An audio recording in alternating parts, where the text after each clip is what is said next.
మహాకుంభమేళాలో ముస్లింల సహకారం మరువలేనిది. కుంభమేళాలో మతసామరస్యం వెల్లివిరిసింది. ముస్లింల సహాయం మరువలేనిది. తొక్కిసలాట జరిగ చెల్లాచెదురుగా ఉన్న హిందూ సోదరులకు మసీదు, మదరసా, దర్గాల్లో ఆశ్రయం కల్పించారు. ఉత్తరప్రదేశ్లోని ప్రయాగ్రాజ్లో జరిగిన 2025 మహాకుంభమేళా కేవలం ఒక మతపరమైన సమావేశం మాత్రమే కాదు, భిన్నత్వంలో ఏకత్వాన్ని ప్రతిబింబించే ఒక గొప్ప వేడుక లాంటిది. లక్షలాది మంది భక్తుల మధ్య ఈ కార్యక్రమం హృదయాన్ని కదిలించే, మత సామరస్యాన్ని ప్రదర్శించే వేదికగా నిలిచింది. భారతదేశం యొక్క ఉమ్మడి సాంస్కృతిక వారసత్వం, శాశ్వత స్ఫూర్తికి నీలివెత్తు నిదర్శనంగా నిలిచింది. విభజన రాజకీయాలకు అతీతంగా భారత ప్రజల శాంతియుత సహజీవనం పరస్పర గౌరవ మర్యాదలకు నిలయంగా మారింది.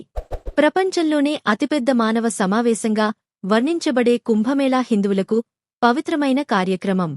గంగా, యమున, సరస్వతి నదుల పవిత్ర కలయిక సంగ్రామానికి లక్షలాది మంది హాజరవుతారు. అయితే ఈ సంవత్సరం మోని అమావాస్య అనగా జనవరి 29న జరిగిన విషాదకరమైన తొక్కిసలాటలో కొంతమంది ప్రాణాలు కోల్పోయారు. ఈ విషాదాన్ని ఎదుర్కొంటున్న భక్తులకు ముస్లిం సమాజం క్లిష్ట సమయంలో ముందుకు వచ్చి మానవత్వం, ఐక్యతకు నిజమైన స్ఫూర్తినిచ్చి అండగా నిలిచారు. బాధలో ఉన్న వేలాది మంది భక్తులకు స్థానిక ముస్లిం సమాజం తమ ఇల్లు, మసీదులను హృదయపూర్వకంగా తెరిచి ఆశ్రయం, ఆహారం, వైద్య సహాయం అందించారు. జాన్సేన్ గంజ్ రోడ్, నఖాస్ కోహ్నా, ఖుల్దాబాద్ వంటి పరిసరాల్లోని మసీదులు, దర్గాలు మరియు ఇమాంబరాల్లో దాదాపు 25,000 మందికి పైగా యాత్రికులకు వసతి, భోజన సదుపాయాలు కల్పించారు.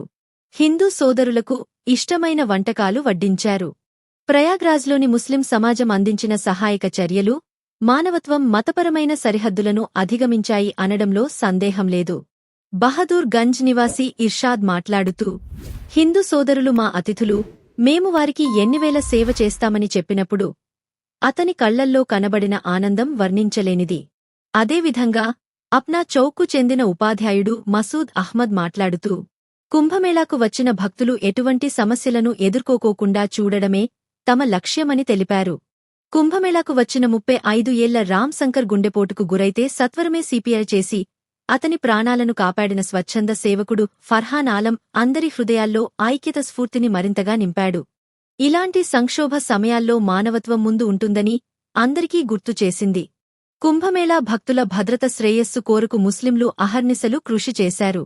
ఆనాటి గందరగోళంలో కూడా మసీదు మత పండితుడు ఇమాం వసీయుల్లా మరియు స్థానిక ముస్లింలు రోషన్ బాగ్ పార్క్ వద్ద భక్తులకు మంచి నీళ్లు, ఆహారంతో పాటు నిత్యావసర వస్తువులు పంపిణీ చేసి అందరి హృదయాల్లో సుస్థిర స్థానాన్ని సొంతం చేసుకున్నారు.